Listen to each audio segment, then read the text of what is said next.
to start a new era, we have to close off the previous one. And that's what tonight's all about, the end of the Gen 2 era. This is the last time we are going to see the Gen 2 Holden ZB Commodore and Ford Mustang GT on track in Supercars ZZ, because tomorrow is the big day. iRacing releases the Gen 3 Supercars, and when we kick off our summer series in a couple of weeks' time, that is what we're going to be using here. I'm Shane White in the Broadcasting Lounge. Alongside me tonight is Corey Kitchen, and this is a very historic moment tonight, isn't it, Corey?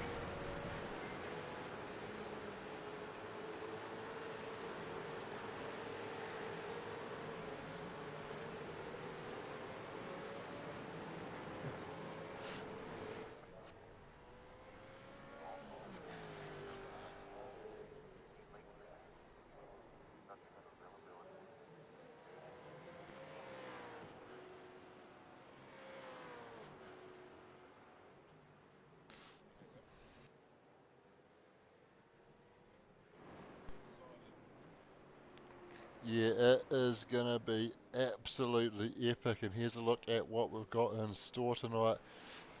I reckon we couldn't have chosen much better location for the Gen 2 finale here. Mosport, a fan favourite among the drivers. I think among the viewers at home as well. This is a very popular track. We've seen some epic races here over the years. I remember a race between Darren Lobb and Rehan Lianagay where Rehan was trailing Darren on the last lap through the last section of corners, and Darren coughed coming out of the last corner, and Rehan stole the win. That was a classic moment here in the broadcasting lounge for me. But that's the track we've got, 3.1 kilometres, quite low altitude as well, sitting at just 340 metres above sea level, and we've got 19 degrees ambient temperature out there and 55% humidity. A little bit of a wind blowing at 14 kilometres an hour, but clear conditions, so that sun is going to be beating down on the track, making it a little bit toasty and slightly tricky for the guys out there.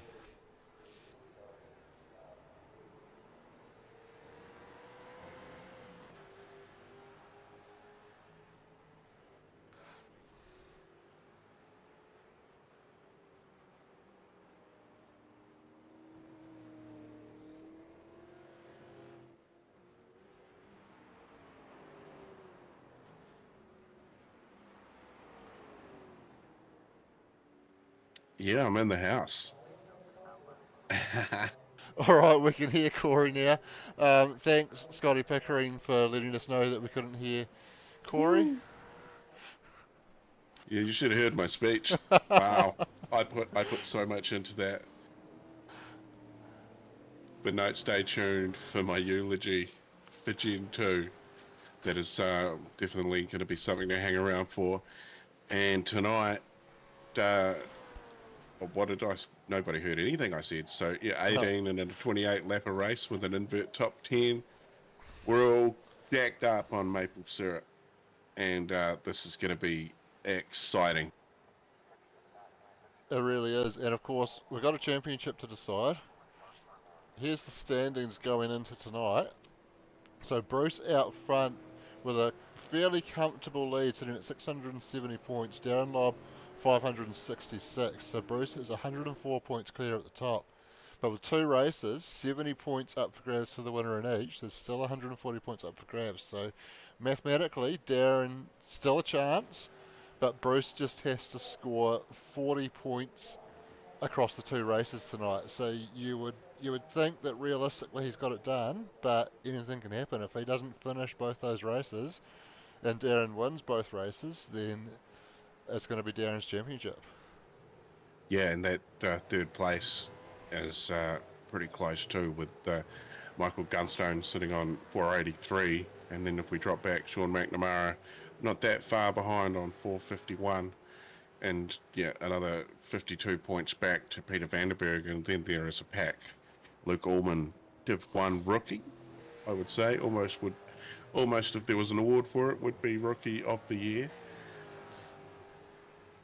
Yeah, absolutely, it'd have to be, wouldn't he?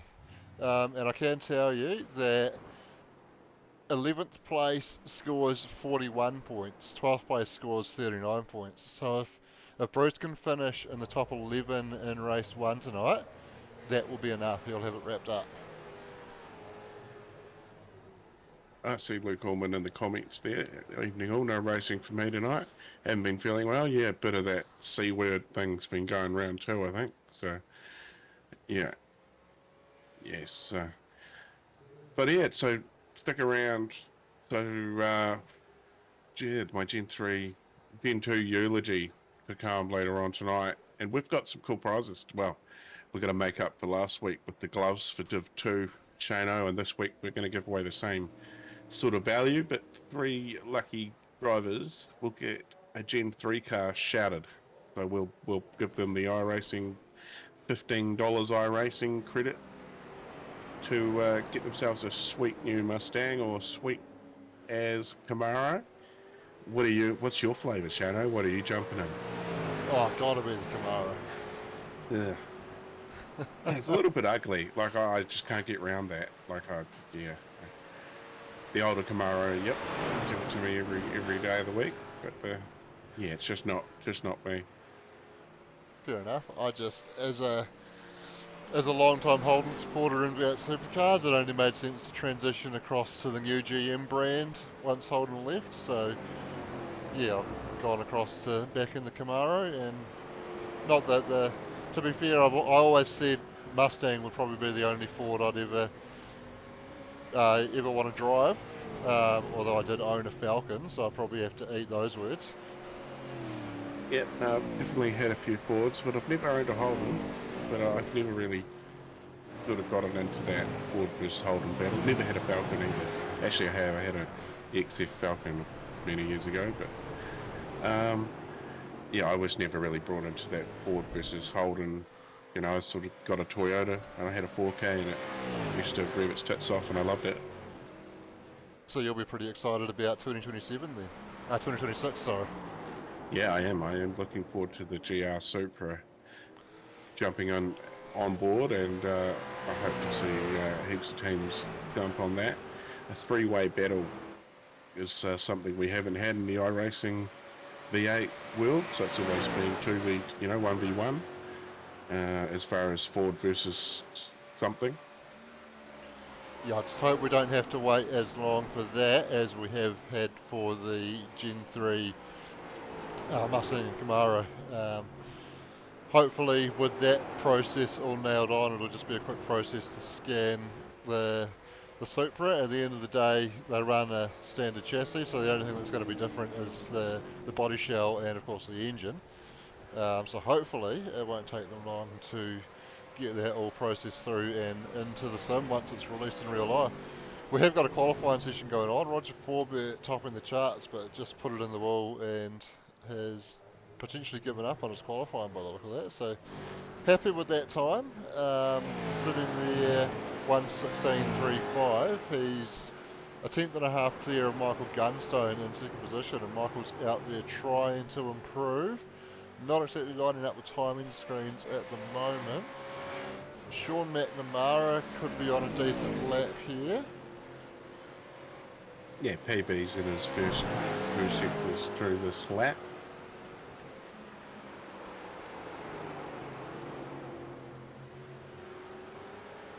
It's one of those tracks you want to get your flow on, like get into a groove and just try and hit your braking markers, and especially spots like that, finding your line and where to get as straight as possible before having to jam onto the brakes before this very heavy right-hand corner. Yeah, absolutely, and he's got a bit of aero assistance from his teammate Leon Ware just in front of him, and this is the part of the track where that's really going to pay off. Big long straight up here. He's got Leon punching that hole in the air in front of him and just making it a little bit easier for his Mustang to get through, and Leon's going to jump out of the way and clear the way for his teammate there after giving him that tie. No, Scott, just a couple of liveries for me, so nothing too stressful.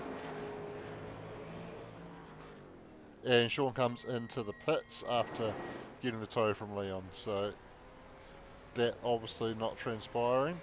Dion de Graaf out there currently sitting in 4th on a 1:16.6, and I think he's just completed a lap and he's going to look to tow back to the pits. Jason Cossey got a couple of PB times there. He's actually just ramped that lap up and it's put him 12th on a 16.92, but looks like he might be pushing on for another one, so we'll stick with this.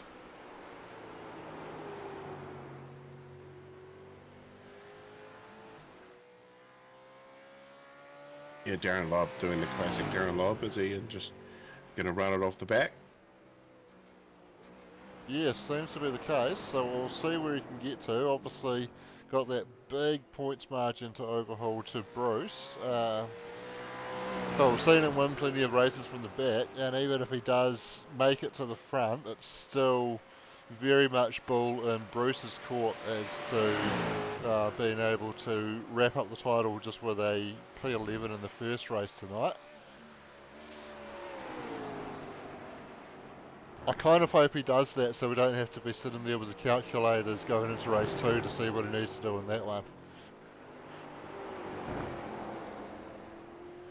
No, Bruce sitting sort of mid-pack too tonight, so his pace isn't completely on, and just in pit lane as well, so he looks to have maybe given up on the session, which only a few seconds left, so only a few cars on the timing tower.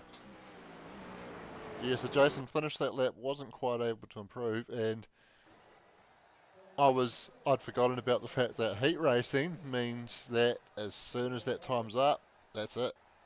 No chance to finish your lap.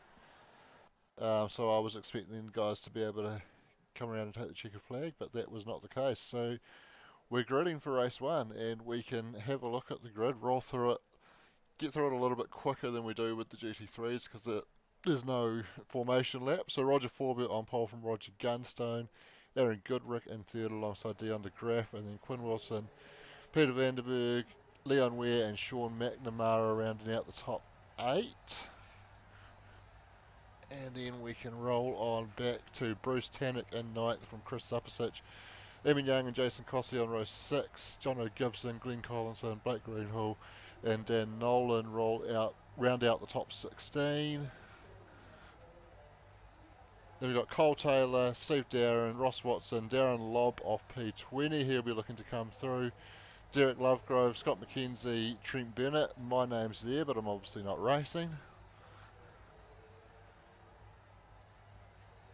And Stefan Adams round the corner. He's basically on the final corner, Stefan Adams, so looks to be 24 starters for this race. This final Gen 3 couple of races tonight, Shane. We're going to start off with this 18 lapper and everybody's on the grid and the lights are going to be on any second. Yeah, getting ready to go. Probably about half a minute before they will get that green flag.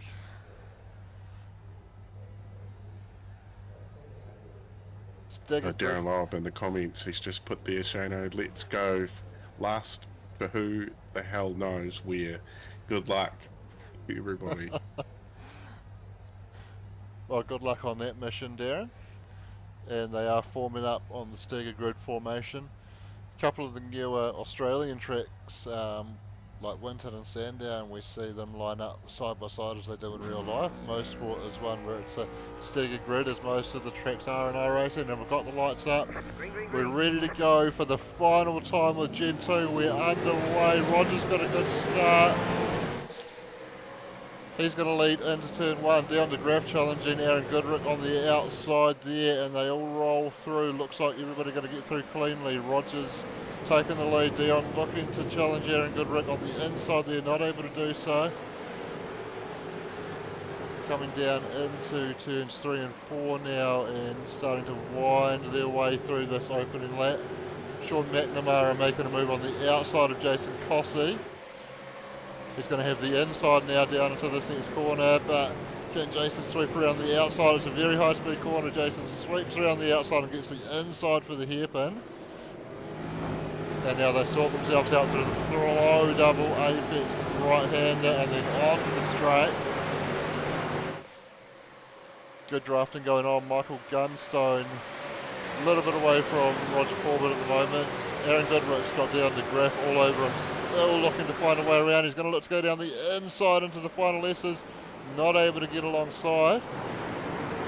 Able to back out of it before he made contact, and everybody filtering their way through there on the opening lap. Cole Taylor looks like he might have just been passed by Darren Lobb, but we're going to round out lap 1 with Aaron Goodrick in control.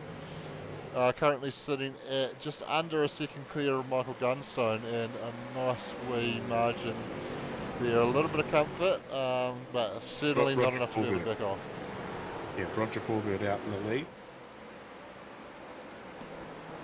Did you I? said Aaron Goodrick. Did I? Yeah. I apologise for that. Okay. That's what I heard anyway. Well, yes, it is Roger Forbert out front. Apologies. I don't know why I said Aaron Goodrick if I did say Aaron Goodrick.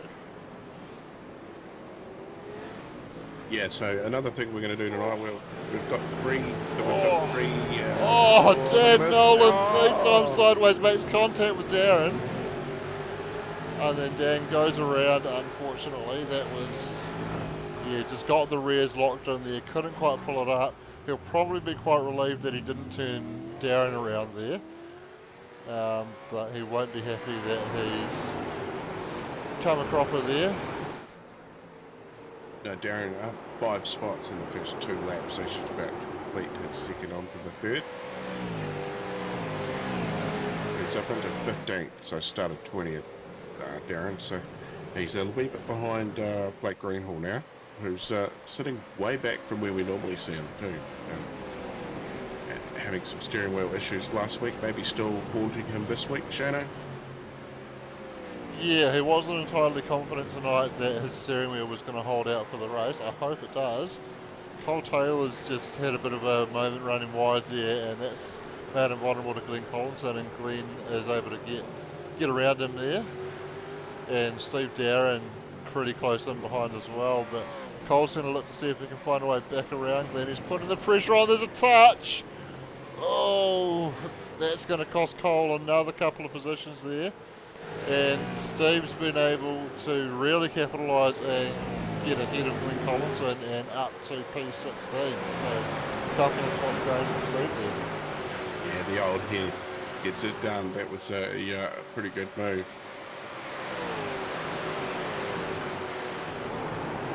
I think Aaron Goodrick's had a wee issue out there. He's dropped back to P6. He was running third ahead of Dion DeGraaf earlier. Dion now putting the pressure on Michael Gunstone for P2. So the former Simdex Racing Team driver really looking to make progress in this one. Yeah, look at him in his black Mustang. Yeah, no sponsors on there. I think it was officially announced this week the end of Simdex Racing Team, which is a real shame because Simdex have been a great supporter of some of our special events in recent times and Piston Cup over the years as well, which is making its triumphant return. Made an informal return partway through this season and will be back in full force into the summer series. But yeah, Simdex, massive supporter of Supercars NZ, and Simdex Racing Team, while a slightly separate entity and just sponsored by Simdex, still been a massive presence around Supercars NZ for a number of years now, and it's a shame to see them go. It is. Sorry. Yeah, no, you're right. It's always sad when you see a team that, especially that had got to the size that it had, quite a few drivers.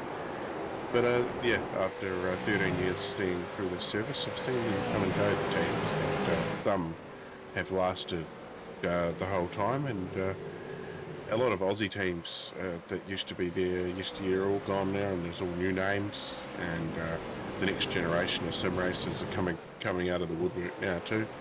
You know, the likes of Rehan, multiple winner for Supercars NZ, and there's some stats on that to come later too. And yeah, well, we're not too far off, halfway through this race, a few more laps to go. And they're going by quickly. The penultimate in Poo race. And what are you looking forward to the next season, Shane. There's been a few changes too with the GTE coming in. Yeah, GTE, very exciting. That's obviously Thursday night, well, maybe not obvious to some people, but Thursday nights, for me and Doug, that's our baby. We've long looked after the GT3 series, and then we transitioned that a couple of seasons ago into the HPR series, bringing the GTPs in, as Quinn Wilson making a move there on Michael Gunstone. They're going to be side by side down into turn 1, and Bruce standing significant in behind as well. When I thought he was going to get the job done, Michael's trying to hang it around on the outside, and he might have just been able to do that, and that'll give him the inside into turn 2. But Quinn's just going to be able to sweep across into turn 2 there, and Bruce sneaks up the inside, taking advantage of Michael being a little unsettled. But Quinn's gone wide, he's locked up, and he's off the track, and he drops like a stone. Such a close battle pack there, and I think that was about 5 positions that he lost as a result of that mistake. Darren Lobb and Chris Supsich getting into each other too, P12, P13. It's absolutely all go. That's a nice switchback from Darren, and he gets down the inside, gets the job done, but Chris is going to get a slightly better exit out of the hairpin, and he'll get a bit of draft as well, which might give him an opportunity to come back at him.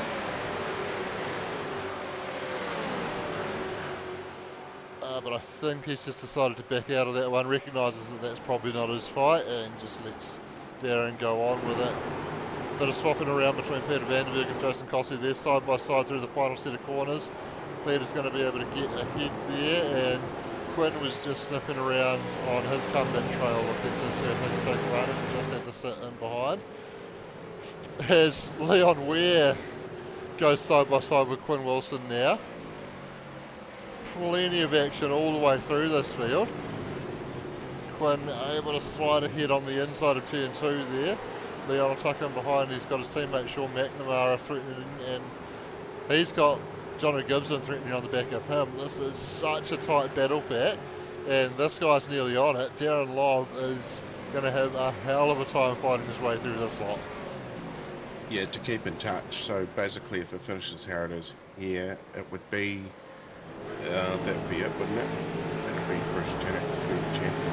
Yeah, absolutely. Bruce just needs to finish inside the top 11, even if Darren wins the race. That would be enough for Bruce to wrap it all up with one race to go.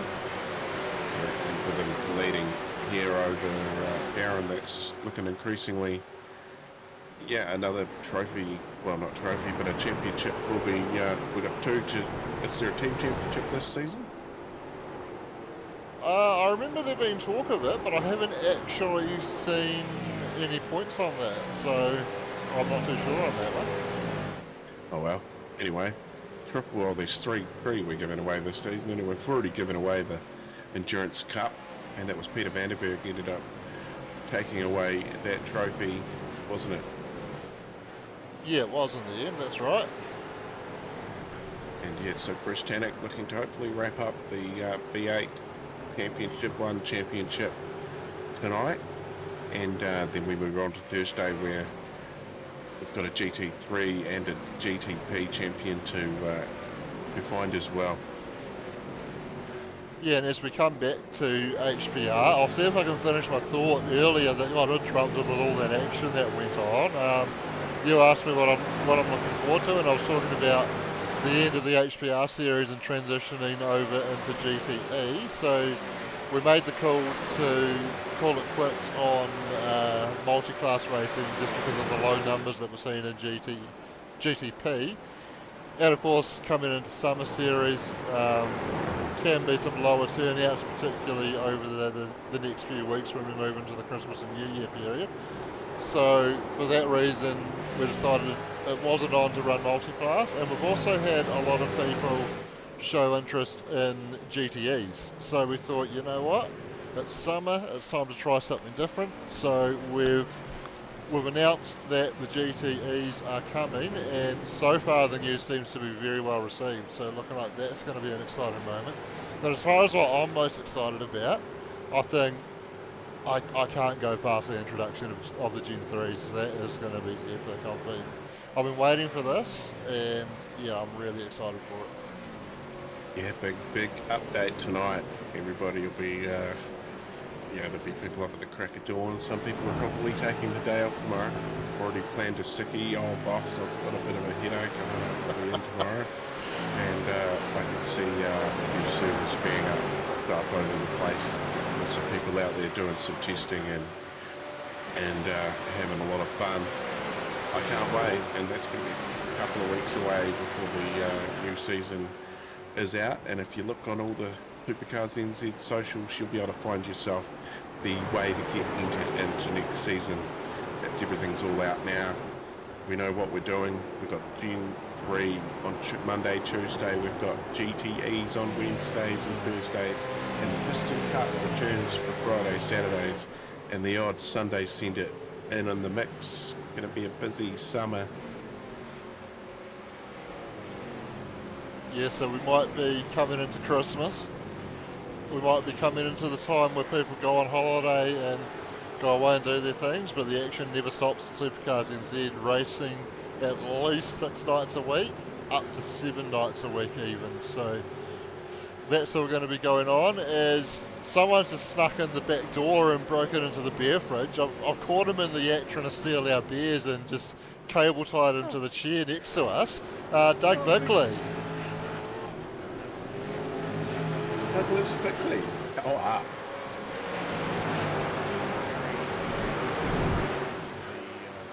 Home from work. I'm happy to see that my good friends are in here covering what can only be described as the one of the best nights of racing we are ending on for our race season here at Gen 2. that's right. And what an awesome track too. Yep, we're all jacked up on maple syrup. We've had our Red Bull, and we are getting rowdy here, nearing the end of the first heat race too. Well, not nearing the end, we've got 7 laps to go. Let's get excited because it's Gen 3 tomorrow. I've got no objection to maple syrup or the fact that we've mixed it in with Red Bull, but did we really have to swap out the toilet paper for maple leaves? It's authentic. It's the authentic Canadian experience, and I'm enjoying myself. Been some good racing so far, Doug. I don't know what you've missed, but Darren Lobb and Bruce Tannock were 104 points adrift at the start of this race, and all Bruce Tannock has to do is finish ahead of Darren in this race, and it's Bruce Tannock's championship for the Spring Series. And Bruce making a move for P2 on Dion de Graaf here. He's going to try and go around the outside into the final letters. Dion holds him off. Probably just slowed him up a little bit through the second to last corner as well, but Bruce able to slip down the inside and... Oh, lose a bit of traction. Yeah, he got a bit loose there. That hurt his momentum, but he's going to have the inside for turn 1 and he'll get the job done. That's just allowed Roger Forbert to skip away fractionally as well, as that had been getting pretty tight. He's now got a 1.3 second margin back to Bruce Tannock, and he may slip back further because Dion is not prepared to give this up. Sends it down the inside. Who's got traction? Bruce does. Yeah, for a man that doesn't get traction, he is pretty good at getting traction. That's right. If you're unsure as to what reference Corey is referring to there, just type in Bruce Tannock's name onto YouTube and Mag and Turbo Drifting New Zealand, and you'll find him with some cool videos. D1NZ Drifter. And the comments rolling in on the chat. Stonesy. Darren is racing. Stonesy, he's actually up 14 spots into P6. And Nico's in there. Hey guys, g'day Nico. Yep, what a send off for Gen 2. Definitely is. And yeah, get in there. We've got some Gen 3 cars to give away tonight. Dougie, we're shouting 3 people a Gen 3 car. So they get the 15 iRacing cred. I got the gist of that in the mail drop there earlier, and I reckon that is that's super exciting, and I hope that we are able to give that away to you know, some good folk, some folk who have, you know, I'm sure it'll be all done by the random wheels game. Is that right? Yeah, but who to give away on the wheel? We got one that just is something that makes us go wow, like something that happened in the race. Hopefully that happens. I'll definitely look out for a wow moment, but yeah, a couple of random wheels. Gen 3, hopefully hopefully the random wheel finds some of our long runners, long stayers, hard battlers, just all around good folk.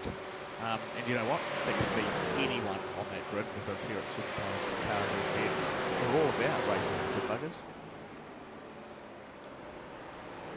We absolutely are, and some good racing going on here. Michael Gunther and Peter Vanderberg going side by side through the final S's, and Darren Lobb just sniffing in there, getting involved. He's on the outside and just had to concede there, but he'll get a better run down the front straight. He's alongside Michael Gunstone now, and I think Michael's just lost a couple of spots and only a few corners there, so that won't be the most uplifting situation for him, but we knew Darren was going to be finding his way through, and we know the sort of pace that he's got, so probably not all that surprised to lose the spot to Darren. No, and there's a pretty intensive battle pack just in behind these guys as well. It's there's a chain of fun, as I would say, and once again, you know, we've got these blistering guys out here cutting these laps, and it's almost you can almost pick out who manages to go along the Phoenix Driver development and do it, because it's picking the same apexes and changing the gears all at the same time. Yeah, and we can look back from Quinn Wilson at Jason Cossey here as with the picture. Yeah, that's like described it. The angry pack of cars. There's some jigsaws, there's some digital bargains. There's the Chris Zawalski. Yep. Hey, Glenn Collinson, is it? No, sorry. Who's on the Eamon Young, the other one in there too. But It is. Yep, just behind Dawn and Leon there, the Jigsaw Racing team. Oh, Jason's gone wide. Quinn momentarily was ahead on the live timing, but couldn't quite make it stick, and it's triggered a bit of a knock-on effect in behind. Johnny Gibson and Aaron Goodrick going side by side.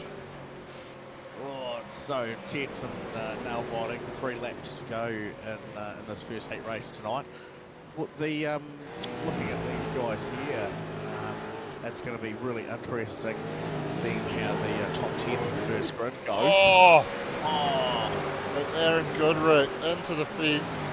Looks like Leon? Yes, Leon Weir involved as well. yeah, something was going to go awry. I could see it happening. I mean, yeah, we did. It was it's inevitable, I suppose. It is a very tricky track, a fun track, but still a tricky track, and it's not one that really often opens up the ability for passes to be had. So when you see one happening, it's usually pretty gamey. It's usually much off the line from the racing line as where you want to be, and there's a lot of off-cambered corners, especially like down through there. I'm sure Dane will be able to give us a cool bit of an on-board look at that maybe in the next race, just how technically challenging this track is for the drivers. Be probably a good one.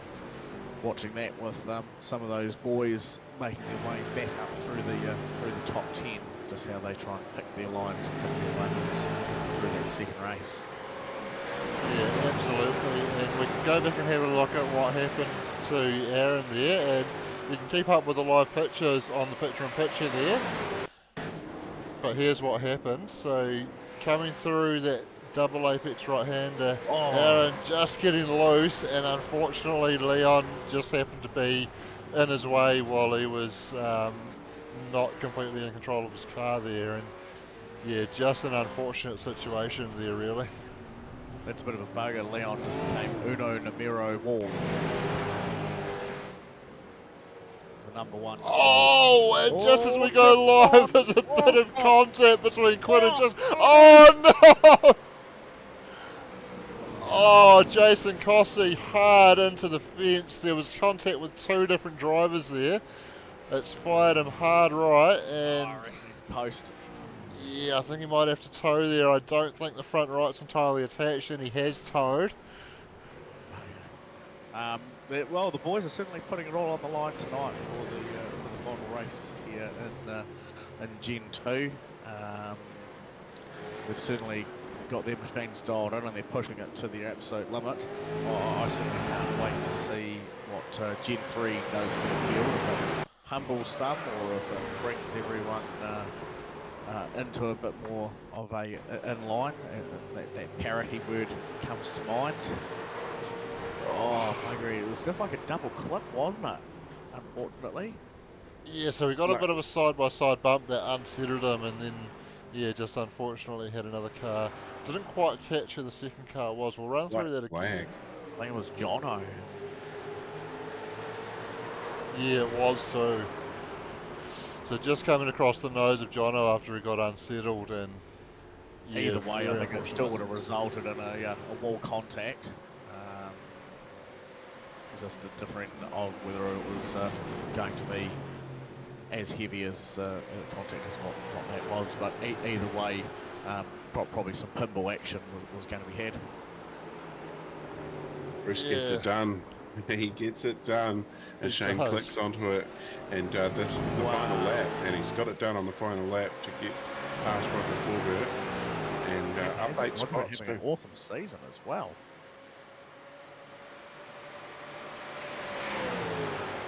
And Roger's chance is not over just yet. He'll get the good draft up here. He's going to think about the move down here. Not quite able to do it, but did he do enough to just make Bruce a little bit unsettled into there? I don't think he did. And looks like Bruce is going to do enough to hold on. Gets it stepping out across the line, and he'll wrap it up and finishing in style. Bruce Tannock takes the win. Roger Forbett coming home in second. Down to Graff rounding out the podium. Darren Lobb just missing out on the podium in fourth, but he'll have another race to fight back. But of course, Bruce Tannock, he only needed to finish in the top 11 to wrap it up, and he's gone and won it. So congratulations, Bruce Tannock. Provisionally, of course, because there could still be points penalties post-race, but provisionally, Bruce Tannock, our final Gen 2 Supercars champion at Supercars NZ. And well deserved, the great white shark. He's that's probably, consistency is key. Getting along to all the races and having race pace that's rivaling everyone else is certainly a key to making sure that you stick towards the front of that field and keeping up on top of the pointy end of the points. And so yeah, well done to Bruce, and yeah, let's see what happens during the next race. But we've said it a million times. Let's see what happens with these boys in a few short weeks as we roll into our summer series and welcome to the field an all new Gen 3 format. Awesome. Yeah, we are. Somebody needs to tell these drivers I want lid skids and I want them now. We have got a 5-minute warm-up. Is somebody able to give me any data on the number of finishes that we had in that first race, and we might be able to get the first winning wheel up there? Alright, I can tell you.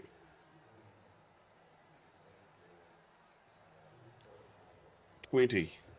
Oh, did Jason Cossey finish in the end? It was last lap. You classify him or not? I would say Jason and Leon both got across. Yeah. So I would say 22. Yeah, 22. Let's go with that.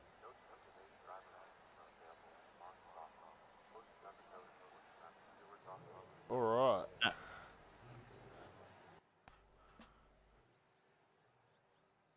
And of course, you've got to be in the chat to take this. So if your name comes up, you got to make it aware in the chat that you've seen that you've won it.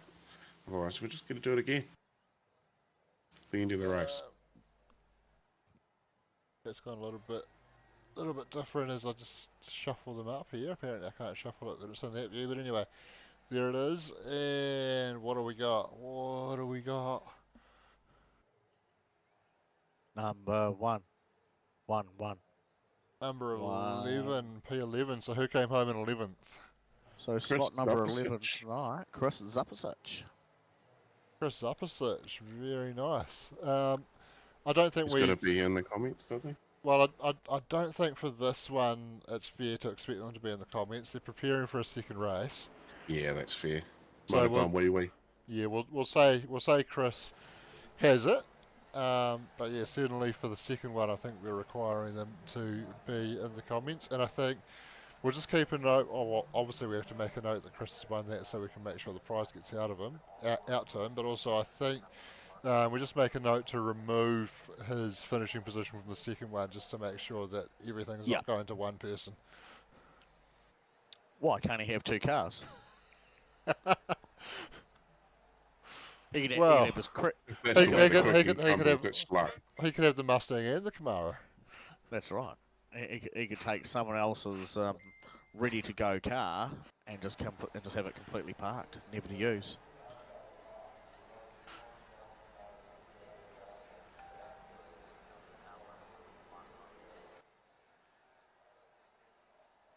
Alright, so what have we got? A couple of minutes remaining in the warm-up. Nobody out there doing laps at the moment. Although we have got, I think that was Michael Gunstone heading out of pit lane. Or heading back into pit lane, going up on the jacks. Okay. Hey, now, something that I saw pop up this afternoon was next season's sign-up form. Yes, absolutely. That's up on Facebook. So head to Facebook, look up Supercars NZ Community. That'll take you to the community page. If you're not a member of that, sign up to it while you're there. But look at the featured posts at the top, and the first one there should be our 2024-25 Summer Series sign-up form. And if you want to get involved in racing some Gen 3 V8s, you absolutely want to make sure that you fill in that form, get yourself registered. You can even register for a whole year now if you want to, so if you don't want to fill in the registration every 12 weeks, fill it in once, pay your $60 and you're good for a year. That's really awesome, isn't it? Making it a little bit easier, and that's not limited to now. That year sub can be at any time. So if you're holding on to some of those Christmas dollars, we certainly won't hold it against you. But certainly come the new season, that option for the annual buyout will be there also. So don't think that this is the only opportunity to jump on that bandwagon. That'll be open for any of our registrations. Just make sure that you remember that you have paid annually and that you don't go and give us some free money come the next season. Yeah, absolutely. I was going to say also, Shane, there was also a wee teaser about another aspect of racing coming up shortly with Supercars NZ, with the announcement of Gen 3 also. Are you referring to the GTEs? Yeah. Yeah, so I don't think it's a teaser now. I think it's out. We're racing GTEs. We've got more to be announced in terms of race formats. Yep. We do have a race about to go. We'll just quickly have a look at, we'll just roll through the top 8 on this one because we are a bit short on time with the shorter grading period. So Eamon Young, Johnny Gibson on the front row, Sean McNamara and Quinn Wilson behind, Michael Gunstone from Peter Vanderberg, and then Darren Lobb and Dion de Graaf. It is the reverse top 10 from race 1. We might have time to just roll back to here. We can see Roger Forbert and Bruce Tannock back to 9th and 10th with the reverse top 10, and then Chris Zapasich, Glenn Collison, Scott McKenzie, Derek Lovegrove, Cole Taylor and Ross Watson rounding out the top 16, and we are about to go racing. The lights are coming up, the revs are building. This is the final race of Gen 2. Big wheel spin from Michael Gunstone. He's going to drop into the pack. Down to Graf, already making good progress up to P6. We've got a couple of guys starting from pit lane as well, mate. Yeah, that does look to be the case. And Bruce Tanner also making good progress up a couple of spots early on and already putting the pressure on Michael Gunstone with that slow start. But Eamon Young's been able to control the race from the front row and open up a good wee margin back to Sean McNamara, who's up one spot. That's Quinn Wilson. Quinn Wilson hard into the fence. Getting back on track now. It looks like he might have got away without too much damage. He went into the tyres, and the softer tyres might have been a saving grace, although as he comes around there is a bit more damage to that side of the car. Stefan Adams around, Leon Weir around, digital guys off the track. There's going to be a lot to break down on the replay shortly just to find out what happened down there at the bottom of the hill flex there. Oh, sorry, Steve Darren, not Leon. Apologies. Yeah, I was looking for Leon's name and then I realised it was Steve's name that was dropping back in the pack, so he was the jigsaw car involved in that. But it's going to be Eamon Young controlling the opening lap. But Sean's been able to pull it back to just half a second now, and he's going to be looking to pile some pressure on. Down to Graf, amazing progress on the opening lap, up 4 spots to P4 and already putting pressure on Peter Vanderberg for third. Oh, it's going to get hairy on the outside there. It is. Don't want to be on that dirty line. He's been able to stay there though, and it'll give him the inside for this one. And he gets the job done, up to third already. That is a ripper start for Dion. Certainly is. Maybe that would be a good one to have a look on the onboard, is from Dion's perspective as he chases down these two guys at the front, and give the people at home a bit of a rundown from the lap coming across the start finish line. Still under pressure from Peter Vanderberg, who will stay there at the minute while he's sitting in the draft. So covering there, coming down, going to make Pete work hard if he'll consider going around the outside, which is not impossible. It'll set you up for the inside, run down into there. You've got to close that off pretty quickly because it becomes an outsider again coming across the start finish line. But Sean and Evan going toe-to-toe at the front. Sean maybe making a sneak down, has made that move work, so change of position for the lead. McNamara up to P1, Evan Young, P2 Dion Graf there, closing in on P3 and looking to want to take a few more spots. Ooh, yeah. We're nearly done. This is it, the last Gen 2 race for Supercars NZ on the main event Tuesday night. Yeah, just a simple 25 laps to go as we farewell our Gen 2 race car in the main series. It's not to say that they won't be featuring a race from time to time, but this will certainly be as far as today goes. The front pack is well and truly bringing forth a battle that I knew was going to be happening. We've seen how demanding they were at trying to race each other during that first period. Oh, and Roger Forbert just runs wide there. Track smoothly. A little bit of a hold up for a couple of guys, but he's back under steam now. He's still dropping another spot there. So he's got the gas pedal and traction thing sorted again. Back underway, and just in behind them the Jigsaw boys racing each other pretty hard there also.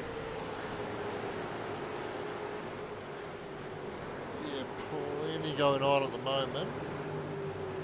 I reckon the boys are just out there having a ton of fun tonight, but that would be what I'm hoping, is that they're out there having an absolute ball of a time as Darren Lobb gets just was about to get round one of the Jigsaw cars. And, just not sure about that rejoin.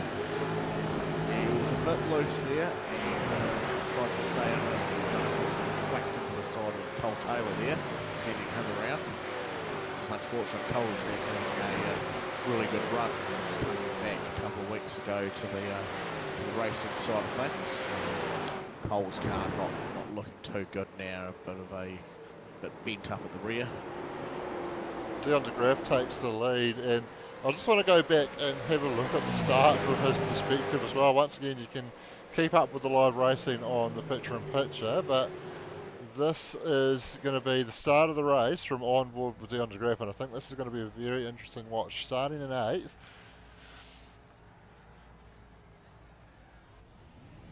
And he walks it away off the grid there. He sees Gunstone going slowly ahead, slides by him. Thought about firing it down the inside of Peter Vanderberg there, but just thought better of it. So it's going to be a little bit later on the lap that we really see him making that progress. Seriously, whoever I'm clicking on is crashing at the moment. Oh no. If you caught that all live, there was 2 crashes in a row. A couple of jigsaw cars have dropped down the field. And yeah, there's a little to unpack there after you've finished it. Dan Nolan being one of those.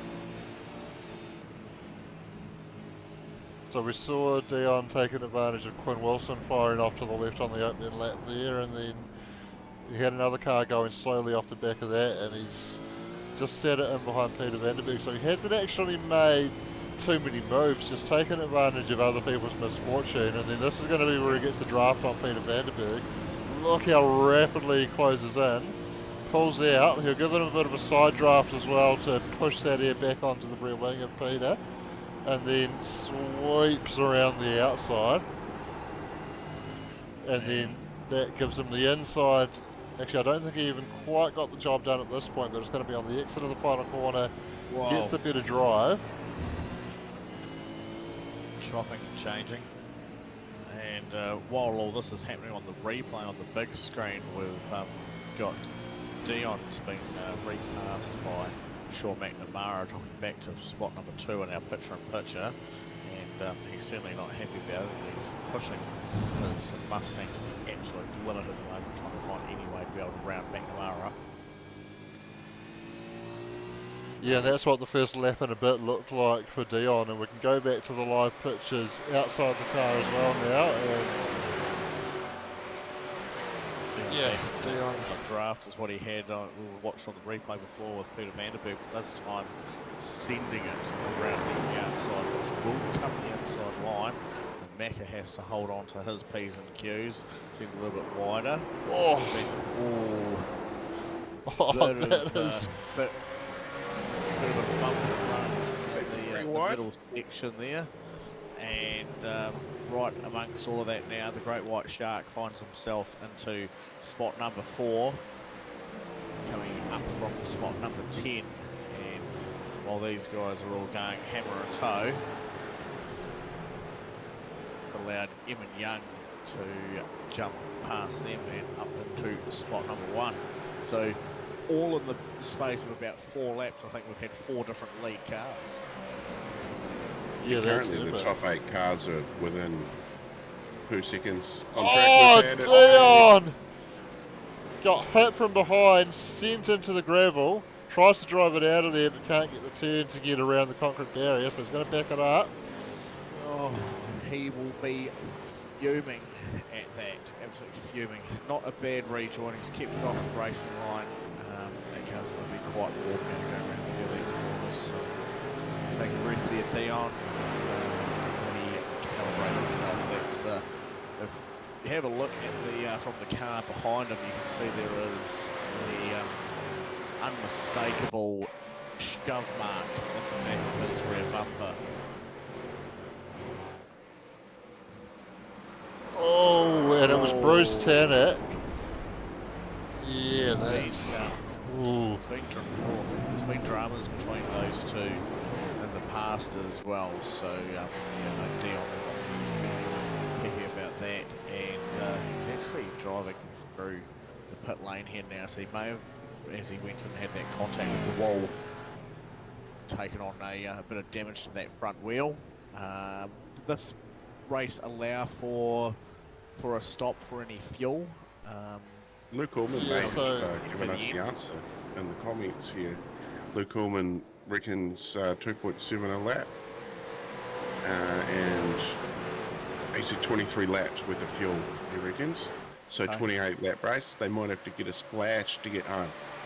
Alright. Yeah, the talk in Discord pre-race was about 10 litres required, so probably a little bit too much to try and save. So most guys, and even Blake Greenhall said, I don't think you're going to be able to save it. And if he doesn't think you're going to be able to save it, you're not going to be able to save it. So most likely we're expecting to see pit stops from the guys. So I think that's why Dion's just taking the opportunity to get in after that incident, get the fast repair, get the pit stop out of the way, and push on with the race from there.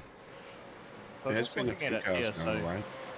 so Scott Pickering has made mention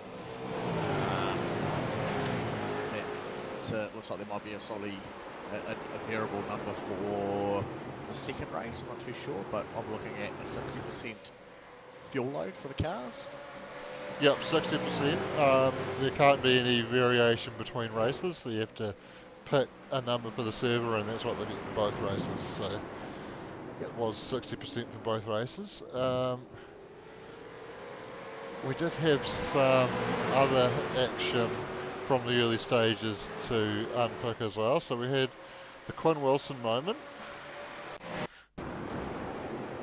and we can see he's side by side with Jono. Oh, bit of net code there, I think. There was a little bit of air gap between the cars, and it's, yeah, server's read his contact, and it's fired him hard right into the tyres. Hard left into the tyres, sorry. Bruce getting it done to get into P2 there with Sean McNamara on the outside. The wiggle. Mac is still actually just ahead of him. So Bruce coming down to the braking point and just gliding towards the middle there has allowed him to push his nose into spot number 2. And then we had a big mess down at the hairpin on that one as well. So we can have a look at that. So Stefan Adams, Ross Watson going sideways big time. Don't think he was actually part of it. Stefan Adams, contact from Jason Cossey. Right, There then might have been a Jason couple of, trying to redress that. potentially a couple of separate incidents, because I don't see where Steve got involved in that. So we do have data on Steve Darren going off track as well. So he's, I think, been caught up with Ross Watson here having that moment, and they're side by side into here, and there's a little bit of a touch there and just losing it. So it was a lot of mess, a couple of separate incidents, and with all that tight first lap action just resulted in a very tricky situation for everybody to pick their way through.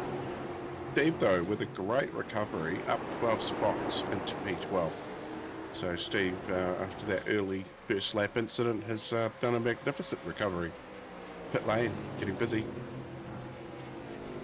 Now, something else that I saw the other day bring on season 1 of 2025 for iRacing was the old debris on the track will be has had some algorithm changes and some graphical updates and bits and pieces, and so now when our cars go off into the sand and then come back onto the track, or if they go and do some whirly birds on the corner on the grass and the come back onto the track, they're going to bring all those stones and grass and dirt onto the track with them, and that's going to stick around. So it's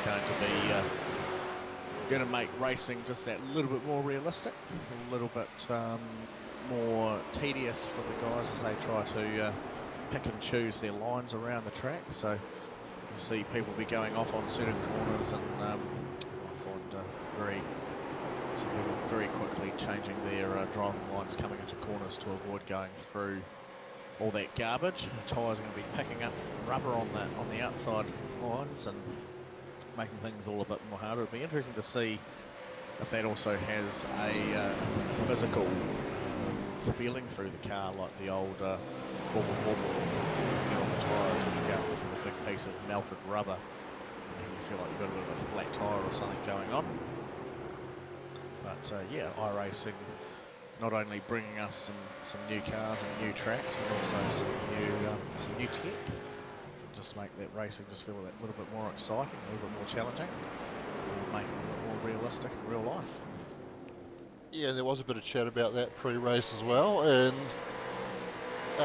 there was the question raised about whether potentially in qualifying somebody might be able to do a little bit of a Cam Waters and run wide on the in-lap over the top of the mountain and drag the gravel back onto the track to affect the next person's lap. Yeah, it's funny how things from the real life world very soon quickly becomes a, I would say, planned strategy for.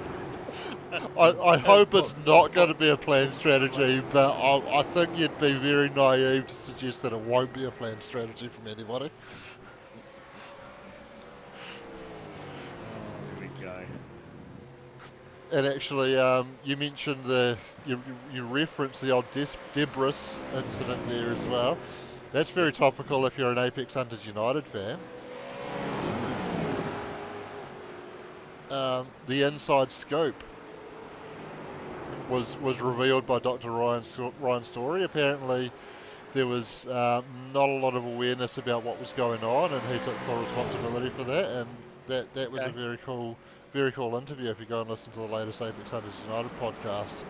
Well, they've certainly been tapping into a few of the speculations and the unknowns, or confirming what was known but unknown via the chatting with a few of those drivers from the supercars scene. So it's been quite refreshing, because I think a lot of that has been hampered down of late, especially probably for the last, I don't know, say nearly a decade. The drivers have been told to watch their P's and Q's and to not have thoughts or feelings anymore, and they're not allowed to certainly talk about things in ill light, and hence why we've seen in the last probably the last 10 years some really good drivers moving on into other areas, because they feel like that side of the racing has become too controlled and doesn't highlight a lot of the issues hovering around in the background. So it's cool that these guys have now been able to finally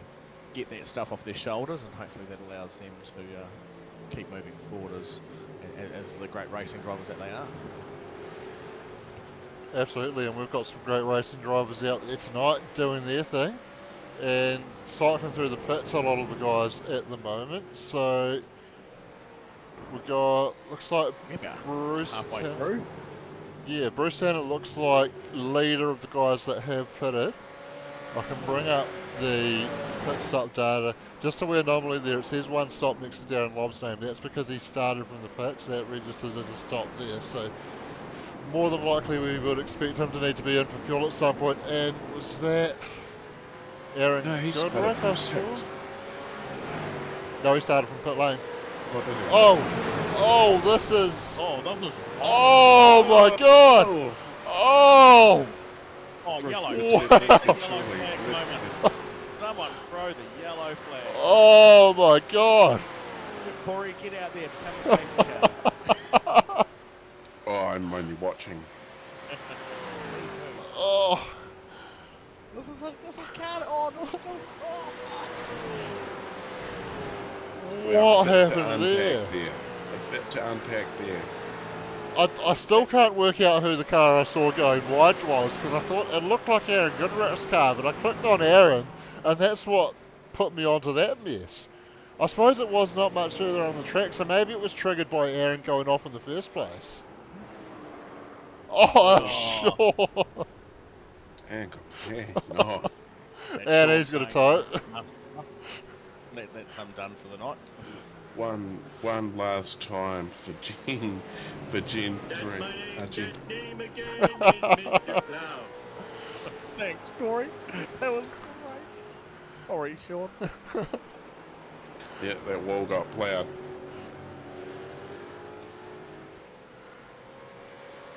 Alright, so I have a feeling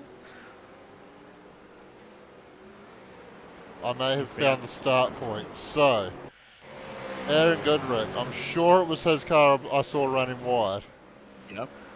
I thought it was too, and there was a lot of congestion in behind him. Yep, so there it is. Aaron goes wide. Comes back onto the track. Everyone's checking out because they're worried about where he's coming in from.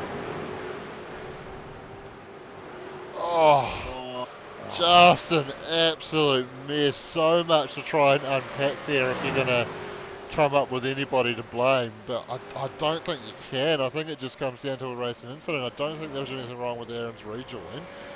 Could you give us a bit of a look, maybe, like a chopper view from Macca's point of view, building up to that moment? We should be able to do that.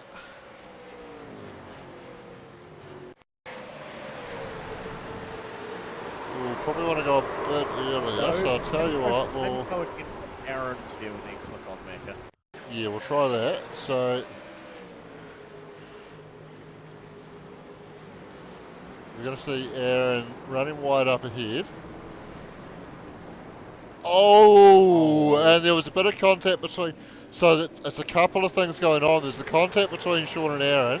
Sean not wanting to go on with that redress, and then the rejoining Aaron Goodrich, and sorry, it was Sean and one of the Misfits cars, not Aaron, was the initial contact there, but a couple of separate incidents combining to just create absolute chaos there on the run up the straight.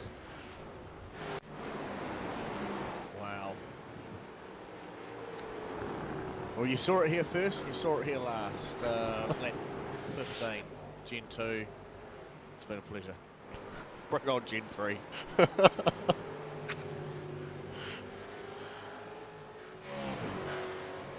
So Roger Forbear currently fighting with Darren Lobb over P2. Roger has been in for a pit stop. Darren's come in and got fuel as well. So the field is cleansed. Everybody's made at least one stop in this race now. So, Yeah, we're going to burn all these cars at the end of this, you notice. So. Now that was interesting. That move. I don't know if you can bring it up the pass, Darren on Roger there as a bit of a replay.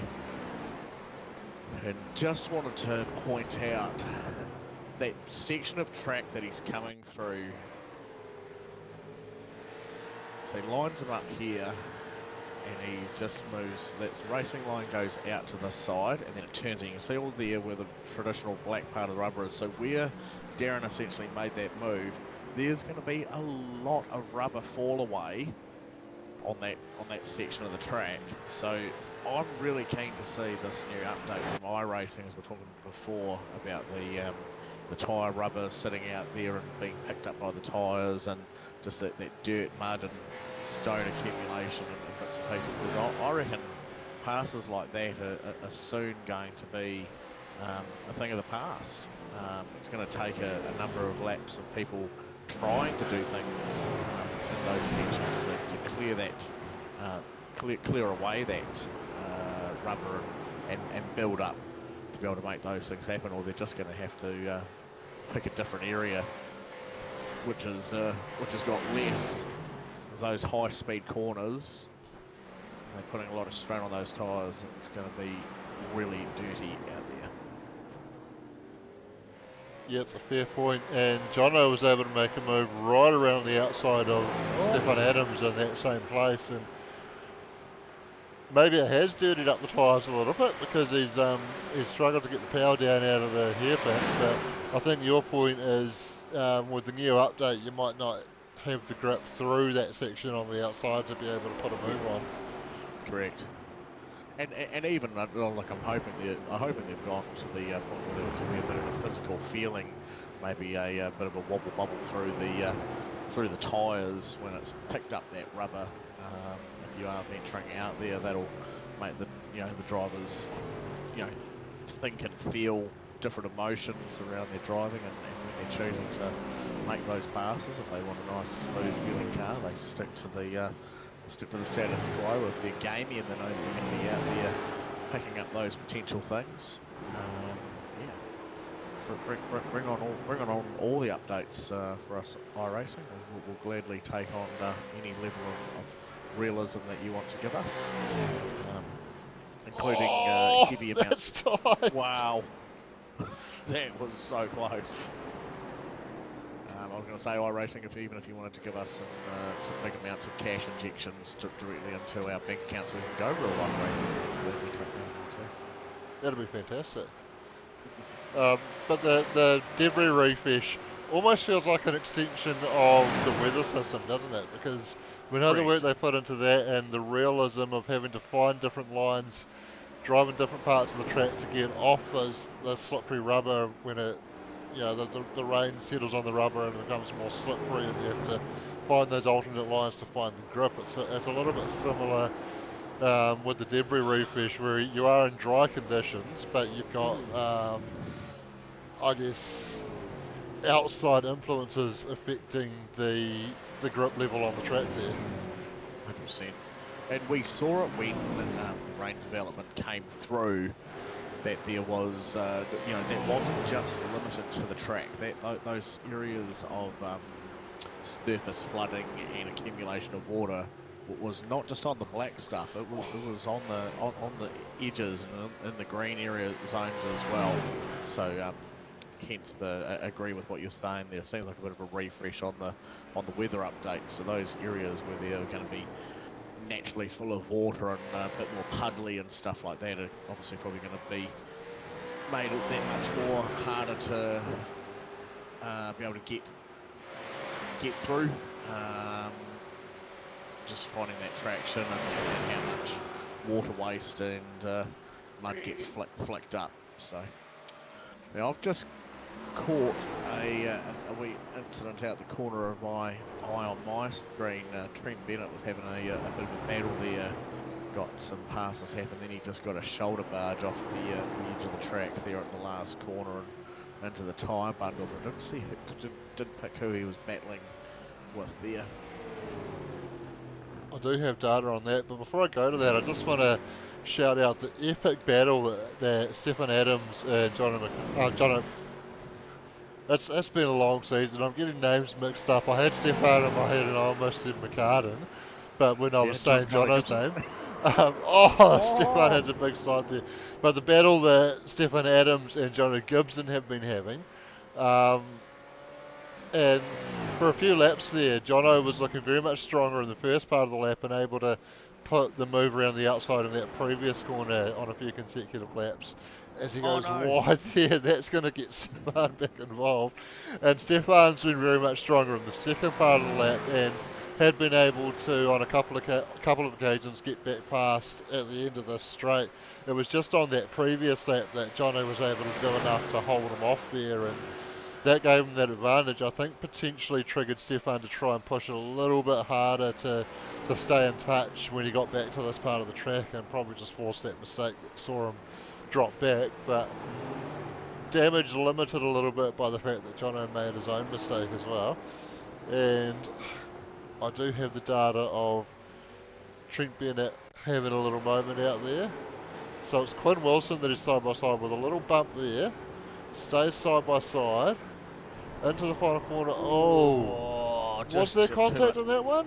I don't think there was contact in the last part of that, was there? I think it was just carried too much speed and wasn't able to bring the car back into control. Yeah, I think just trying a little bit too eager to get the power down and set up the switchback at the last corner there, and just squeezed it a little bit too hard and fired him hard left, unfortunately. 6 laps of Gen 2 to go, folks. How good. This race has given us everything. So I saw earlier, and I'm sure you might have spoken about it, but just in case anyone's missed it and joined in late, did we have a bit of a natter about some previous winners and some statistics of Supercars NZ and all those the bits and pieces of laps and stuff that the guys have turned during these Gen 2? There's the Gen 2 eulogy will happen at the end of the race. Got a little bit of something to read out. I'm going to make it emotional. We're just going to have to imagine the dramatic music in the background. But I'll give it a big shot. Soundtrack of Final Post or something. Okay, I don't think that's the right one. But 5 laps to go now. So lap 23 of 28. Is my maths okay? Yeah. Yep, well, Yeah. five laps after this one, 6 including this one. How funny would it be as if the Foreman stopped before the end of the race and milked it for that extra 10 minutes, eh? Turn around and start going backwards or something crazy. Well, someone's got to put it on their lid. I will not be satisfied if I don't see that tonight. There's always high hopes that that'll be Leon. He was one of the ones that piped up and said he'd do it, so we have to keep an eye on that. He's actually having not a bad race, so started quite far back and up 16 spots into P6. So Yeah, he was outside of the top 10 at the start of this race, I'm sure.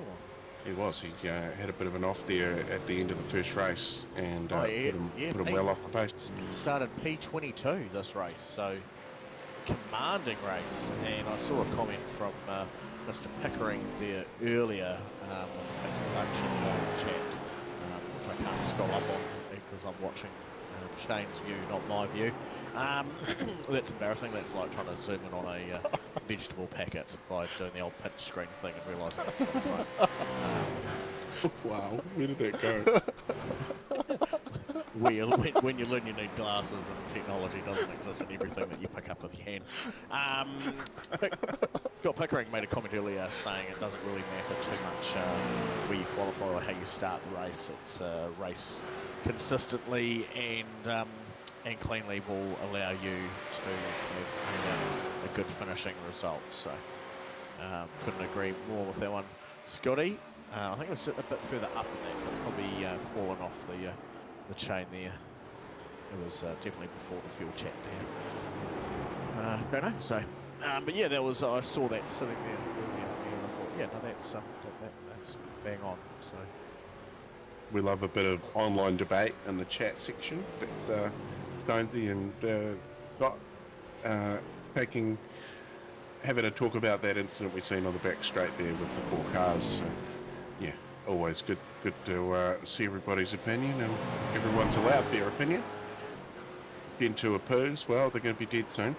So, hold on for my eulogy coming up. oh, thanks, Scotty. I just want to point out that after I regathered myself after Doug's little blonde moment there, I realised that while he can't scroll up on my feed, I can certainly scroll up for him.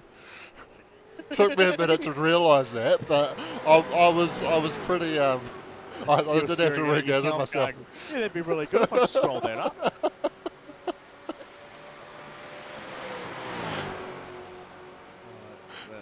That was a moment.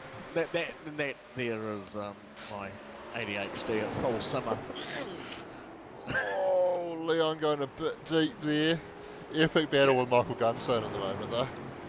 And add in, too much maple syrup, Doug, and that is a recipe for disaster. That and the Red Bulls. Yeah, I'm at full fizz. Fizzing at the bung, one would say. Oh yes. I'm actually surprised I'm still here, to be fair. I've heard you yawn a couple of times. Oh, no. It forced me to yawn. No, I wasn't yawning. No, I've been actually eating a frozen slushy thing. Oh, but keeping cool on these Canterbury hot summer days. Hasn't been hot. Sure has. It's something cool you did bring up in the Discord. KSR are holding a get-together down in Timaru at Hoss Racing, which is a simulator business on the main street in Timaru, and run by an awesome bloke by the name of Hamish. I haven't actually met him in person, but Yeah, he was involved in our Enduro last year, Doug, which you'll remember. But yeah, so it's a chance to go and check out the facility and come down to Timaru if any Supercars NZ members are keen to get over to the event. The KSR put it out there to the other communities to come down and have a bit of a tournament. Yeah, so that's Matthew Pluck or Matt Pluck was putting that together. So if you have been struggling trying to find some of those, that's certainly a way that you can banter around some of us here, and we'll try and point you in the right direction on how to contact them. But that'll be a good one, and even if you're not so much into into the racing car side of things, but you want to hang out with race car people and enjoy swinging clubs instead. I think they've even got a couple of some golf simulator setups down there, so there should be enough to keep everyone entertained in between some lovely food and beverage for the night. But yeah, never turn down an opportunity if you've got the chance to go and catch up with some of those people within the sim community that we often get the pleasure of hearing each other's sultry tones here via the broadcast, and realise that 95% of us do have a Facebook radio. Yeah. Just before we get to the end of this one, I want to point out 3 teammates in a row here, but you might notice Ross Watson's car looks a little bit different. I don't know if it quite qualifies as a retro livery, but certainly a throwback livery from Misfits. I think that's their very first livery. The old red and white Festive Foods Misfits livery, and Ross is running that, and Scott McKenzie also running that tonight, I guess as a little bit of a tribute to where their team began in Gen 2 before they see that car out, and we'll see a brand spanking new livery for these guys on the Gen 3. Hopefully they get that ready in time for the start of the Summer Series. Very good, yes, and also people who are taking a bit of a head nod to Gen 2, some people who we often find racing in one particular car because that's what they think is cool when it's not. Andrew Johnson Racing had stepped away from running in the poo stang the other day to drag out the infamous and glorious Commodore with the throwback livery on there as well. So that was a cool bit of a thing to see. As our man Darren Lobb comes through the field to take P1 here in the second race tonight. Bruce Tannock hot on the heels, not too far behind him. Roger Forbert with we've got Peter Vanderberg taking out spot number 3 over Roger Forbert. And then we've got Michael Gunstone started 5th, finished for Leon Ware. Massive run up through the field to finish 6th. Quid Wilson, Glenn Collinson there for 7 and 8. Scott McKenzie bringing across the line in 9, and Dion de Graaf. Nice recovery after that unfortunate early wee bump off to finish in 10. Steve Darren, another Jigsaw Racing member, 11th. Jono Gibson, the 666, across at 12th. There's Stefan Adams, our man from Simblacks Racing. He is Mr. Simblacks. Across the line there in 13th. Rick Upset in the PSR car. Last few corners for him. Just holding Eamon Young off to finish there in P14, 15th for Eamon. And we've also had some people who were just already lapped through the field. Dan Nolan, Ross Watson, Aaron Goodrick had already finished the race due to their position on track behind the lead car. So thank you very much for the drivers tonight for getting stuck in with that. As a wild Leon come into the broadcasting lounge and flashed us his nipples and then disappeared again. Stefan Adams did his best to get it on its roof. Well, that's it. It's Gen 2. It's time to say goodbye. Can you believe it's been 1,697 days since the announcement of Supercars NZ Season 1 back in 2020? So that was round about April 2020, I've worked it out to be, and a lot of scrolling through the community Facebook page to find a lot of this stuff, and it's just rough estimates. So with how many days was that? 1,697 days since round about the 20th of April 2020. Wow. So that was obviously, we're in a lockdown at that stage, and racing went pretty hot there for a few months. It was almost racing 7 days a week, sometimes twice a day. So with over 230 main events with more than 10,000 laps, we've had enough racing to fill a lifetime. Who knew we'd be burning rubber for 17-ish seasons? This is with Gen 2, so it's been the stable mate of Supercars NZ for a very long time, since its inception. and I was lucky enough to be around at that point in time to see how it all kicked off, and where it's got today is credit to just pure keeping on it and just keeping the races going. That's kept the people coming back. I've gone a little bit off track, but some multiple. We've got a few winners here. So Kyle George, multiple winner. Darren Lobb, Rehan. I'm not going to go. Anyway, Bruce Tannock, Mike Robinson, William Van Rensburg as well also pops up there. It was very hard to find a lot of the data, but and also the countless Monday night special events that Gen 2 gifted us. I mean, where else could I have snagged my first ever win at Bathurst? Supercars NZ, and that'll forever be etched in my memory as a great victory that day. The multiple attempts at a Bathurst 1000 that went pear-shaped. And but yeah, here's to the memories, the laughs, and meeting all the good buggers that I have over the last 4 years of Gen 2, because it's definitely been a ride, and the ride's going to go into a Gen 3 as of tomorrow, and Gen 2 will never be forgotten. So raise a trophy or a glass, whatever you want, get amongst it. That was my eulogy for Gen 2. Perfect stuff, mate. And no final words could have been spoken there in the eulogy. And although Gen 2 dies, a lot of the original people that got us here with Supercars NZ certainly lives on, and are very much looking forward to getting Gen 3 underway. I see our board of people growing in size down there, mate, Shane. So we can't be too far away from picking another random winner, as long as we take Mr.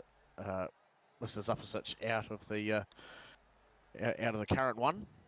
I think we got 18. Yep, Did Aaron finish the race? I think we had 20. Looked like Jason and Derek had finished. Yep. Trent looked like he had retired a few laps early. Yeah, going 20 as well.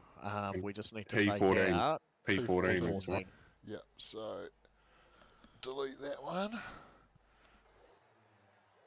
And then we can bring that up. And we can hit that. And we can see what it comes up with.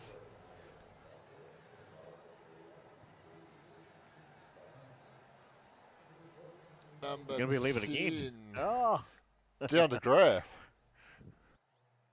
Well, we might as well do the third one as well. We've got one more. Yep, so we're doing that as a wheel as well, or are we doing the wow moment? As a wow moment. I mean, we certainly did say wow a few times. We did.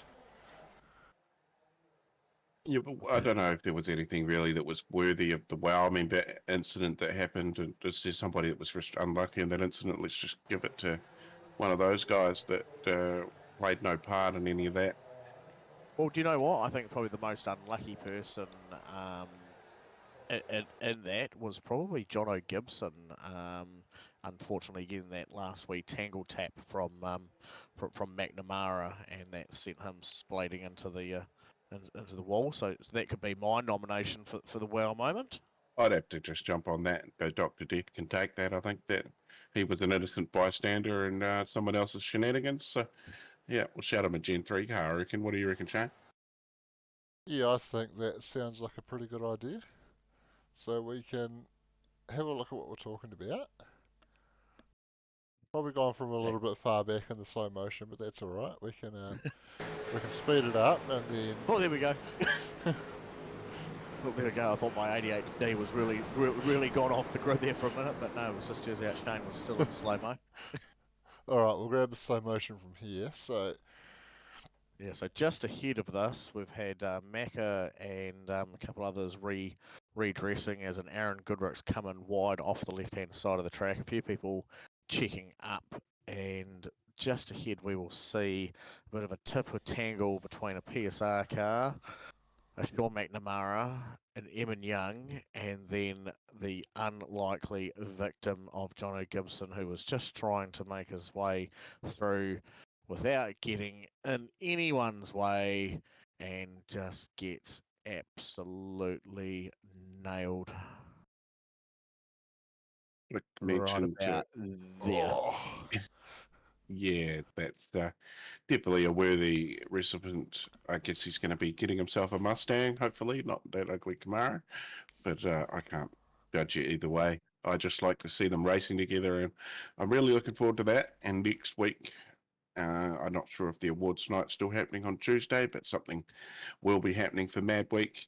But of course, Wednesday, we're going to go down Mount Washington in the Gen 3 cars to see how well they go with that minimum amount of fuel. And we're going to just donate the entries all to the Cancer Society. So I haven't really done much of a push. It's been a bit of a hectic, been too hot to be inside. That's, yeah.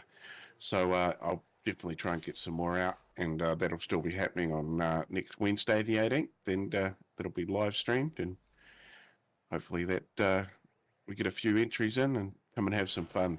Just end of the year, pick something that's just sort of happened without a lot of effort. So yeah, let's just all have a bit of fun. That's what it's about, and us commentators can all have a go as well. I figured even if Shane or you're streaming, you can still do it downhill. We'll just have an in car with you. I think it'd Yep. be a bit of fun. We can definitely do that. Hey, I was wondering, should we have a quick look at maybe seeing if the couple of our winners of the Gen 3 want to have a quick yarn with us here about winning that tonight and what they're looking forward to most about next season.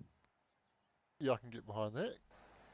Cool. What I'll do is I see Jono there, I see Dion there and Zuppy there. I'll drag them all into the waiting room and hopefully they understand what's happening. So while Doug's doing that, I can confirm that Dion has checked in the comments section. Hell yeah, thanks boys. So we did say earlier that the second race winner had to be in the comment section, and Dion did check in there, and so that's cleared all that up. So Dion's going to be getting himself a Gen 3 car, and Sean McNamara is going to be paying the bills for that. How's it going, Sean? Yeah, I'll be better. Be better. Rough night at the orifice, my friend. Yeah, that is so better. It's cool because I've got like 18 guys down in the chat just going through the incidents. There's a lot of this and a lot of that going on, so it's cool. This is what I enjoy. I did enjoy the race, but yeah, enjoy this side of it. It's cool. And your last Oh, race for a little bit God. on our main events, of course, Who's you're going to doing be that? taking the reins as the race control for next season. Yes, yep. So obviously, big stuff happening next season. It's into our summer series, so it's either hit and miss with numbers. I'm doing race control. We've got a demerit point system coming in for the actual whole league to keep drivers. There's a lot of stuff that went on in tonight's race that would be getting demerit points against their driving because it needs to be more consistent. And myself included. So yeah. And don't try and readdress on the racing line, guys, because that causes accidents. So what I've got, Sean, is I've got 3 of our lucky winners of the new Gen 3 car on the house from Supercars Engines. I'm going to bring them in and let them know the good news. Oh, that's it. A big thanks to Allports for letting this happen. Sweet as. Ooh, I don't even think we did that this stream actually. There was so much going on. The racing was just, it was and not Dion. Yeah, so the 3 lads, we've got one Chris Uppersich, one Dion DeGraff, and one Jono Gibson. All tonight will be proud winners of a Camaro. Might be a Mustang there, mate. Oh, or a Mustang. Didn't you read the fine print, Dion? Didn't you read the fine print, Dion? It has to be a good car that you buy. Good car's finished though. New BMW coming out. Lucky you'll be on that. Yeah. So there you go, guys. You guys were all 2 of you were picked via random wheel, and Jono, you were given it as part of our moment, and that was when you were ungraciously taken out by Sean McNamara after he had tried to keep it off the wall. That was pretty hectic, that. That's my name. That name again is Mr. Cloud. One more time for Gen 2. Okay. Well, I don't agree with that assumption of your commentators. I think you need to brush up on your racecraft. No, he was an innocent bystander in other people's shenanigans, so that was fair. And we said, wow, that was definitely a wow moment. Well, All three of us. like a Minty's moment almost, guys. It was, yeah. Yeah, it's a moment like these, we need minties. So we'll take a quick opportunity to ask Chris. Chris, next season, planning on signing up, or have we just given away 15 iRacing credits for that? Yeah, I'll be ready. What a guilt trip! Don't take that, Chris. You don't have to take that. Go to a Tito Corsa, actually. Bribing people on the grid since way back. That's how we keep people coming back. Yeah. Gen 3 thoughts, feelings. What do you got going on in your head about it for next season? Well, next season I think the worm will turn, won't it? We'll be Erebus. We'll be doing it. That's it. We'll be all test subjects. Are you a Barry or a Betty? No. What's Are you a Barry or a Betty? We're going full Erebus. Which way are you going? You ragey or you just lovable? Betty. I'm sure I want to put on it. I'll be Betty. You're the lovable one. We'll take that. Yeah, We'll take that. Hugs and kisses. Very good. And I'd rather hugs and kisses from Barry, let alone Betty. Yeah, mentally here. I know who I'd rather roll over looking at. Barry? Anyway. Yeah, I'd want to have that. Dion, you've been around the iRacing scene for a while. You're a bit of a dab hand at quite a few racing cars out there. You don't do too badly when you're out there when Mr. Tannock's not feeding you off into the fences. How do you think Gen 3 is going to go for you? Gen 3 might go alright, unless I go into a fence again, like normal. But other than that, all good. Cool. It'll be interesting with no ARBs, as you know, I adjust them every lap to make it better. Nice. Certainly it was a big thing for the boys in the real life. Obviously, they were just having to make three setting changes to the brake balance, and they sort of tried to use that to their advantage as much as they could. But yeah, certainly going back to a bit more of a raw, basic form of racing. Yes, 100%. It's going to be a learning curve, eh? Yep.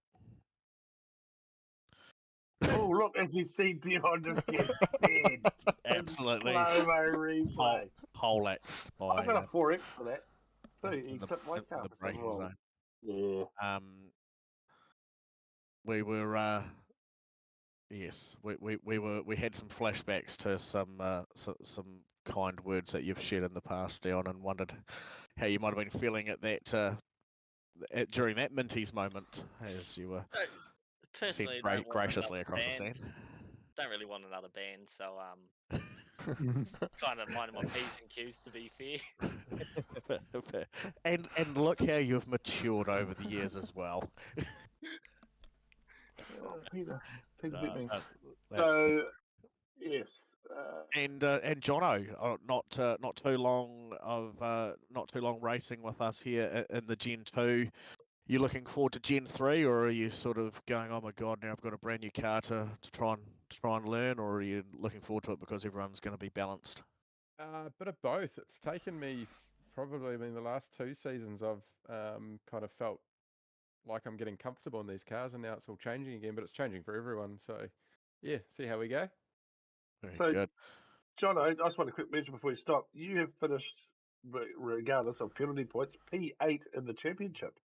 Yeah, in the Allports championship. So not bad for your very first step up from Div 2 to Div 1. And where did Luke Allman end up?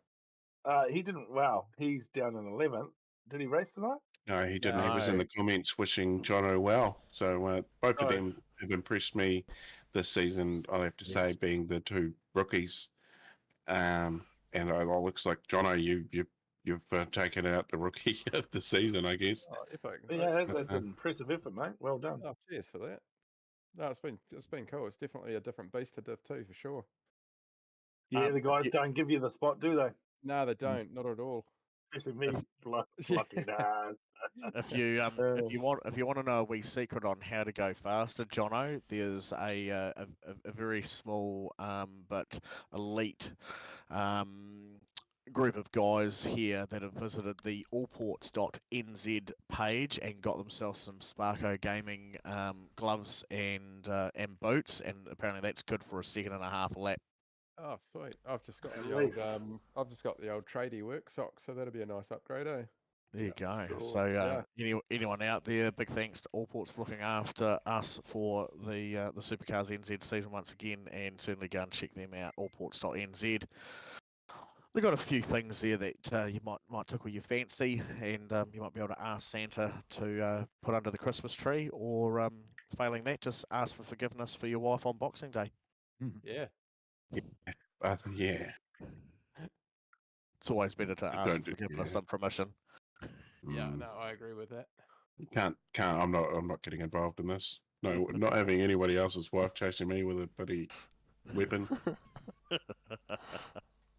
There we go. No, thanks very much, lads. We're certainly looking forward to seeing you guys getting behind the wheel of the Gen 3 cars, and also to see how you may fare bringing on a new lot of racing on Thursday nights as well, as we step into the GTE class of GT racing.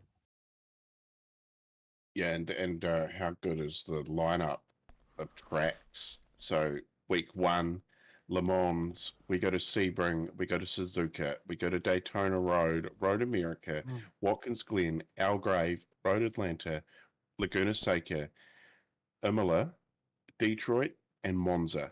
So they are all awesome tracks for that car. It's going to be epic.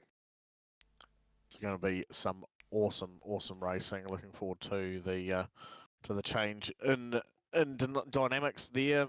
Moving up, as Shane said, to some cars that have got a little bit more aero, a bit more power, and should lead to some rather exciting racing. So, looking very much forward to having all of our regulars getting in behind that. And if you're interested in coming and proving them wrong on how slow they are, you can sign up for racing with us. Have a look on the community page. You can find our next season sign up sheet. We've got that happening at the moment, and if you think Daytona Road on Thursday for the final HPR race. Yep, we are, and I actually have a little bit of a background picture sitting here, which I can't bring up, but I can mention the current standings. Dun, dun, dun. Current standings for the GTP after round 8 with one more round to go, and I will be publishing these into the Discord shortly. But currently, Hang on, let me guess. Leading the GTP, Stephen leading McCartan? the GTP is in second place. Really? He is. How does Nico that work? Cordia. Stefan did miss a race, didn't he? He missed 2 races. That's right. So Nico? Leading, Nico is in 3rd. Oh. Jack then. Jack Hunt's 444 points to Stephen McCartan's 420 to Nico Cordia's 378.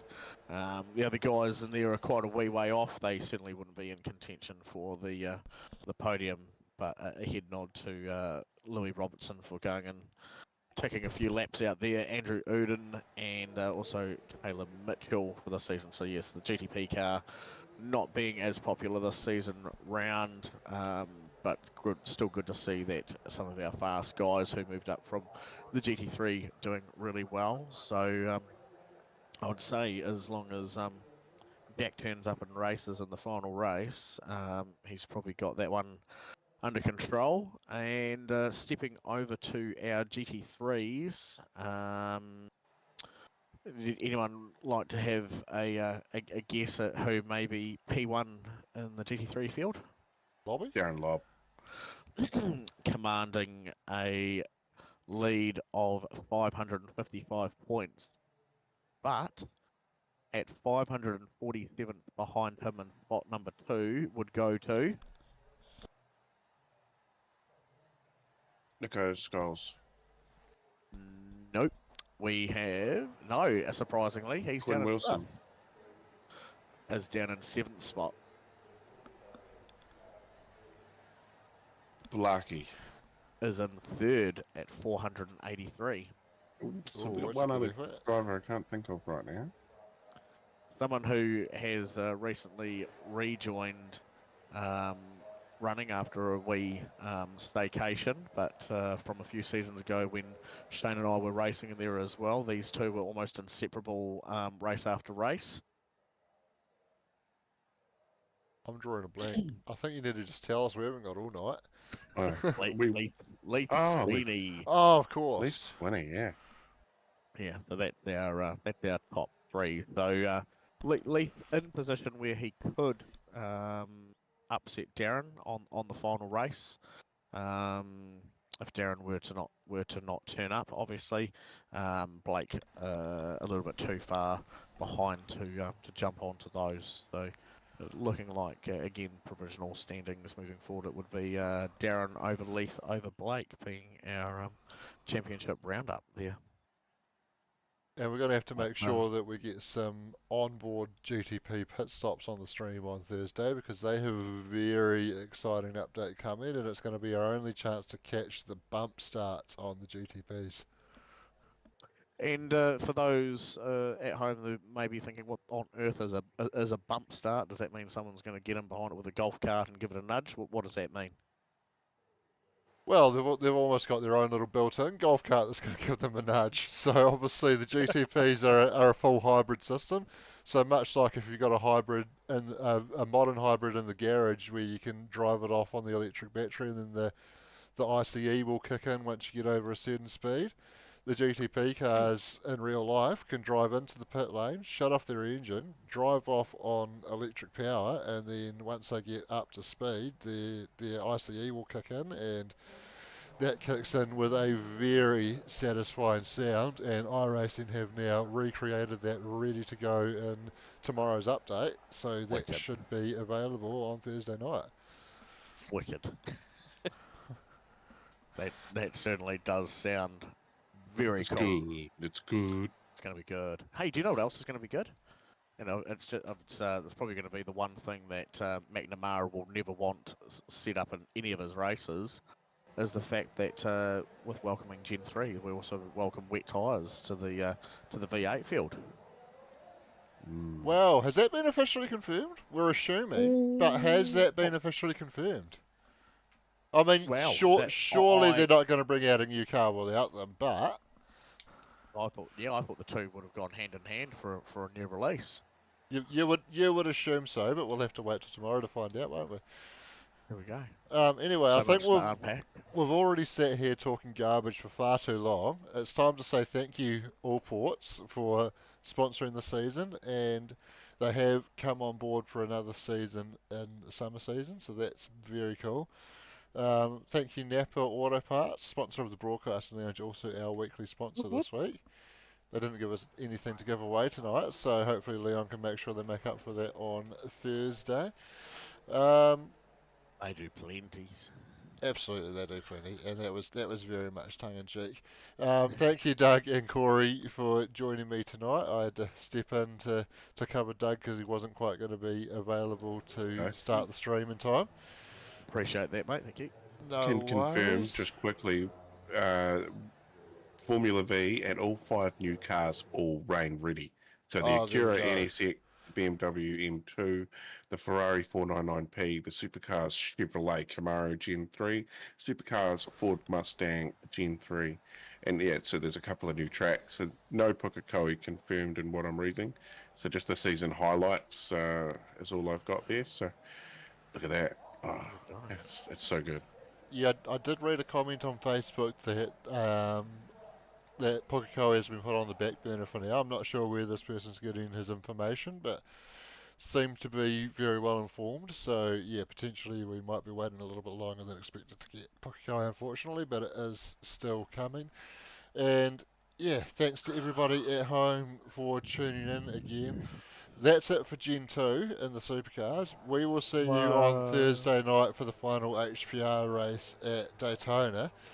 And then we'll see you a couple of times in Mad Week, I'm sure, and then we'll do it all again with some new exciting stuff going on in the summer series, kicking off with the Gen 3 Supercars on Christmas Eve of all days. So we are very much looking forward to that, and we will see you all then. Thanks for watching, everyone. Ho ho ho.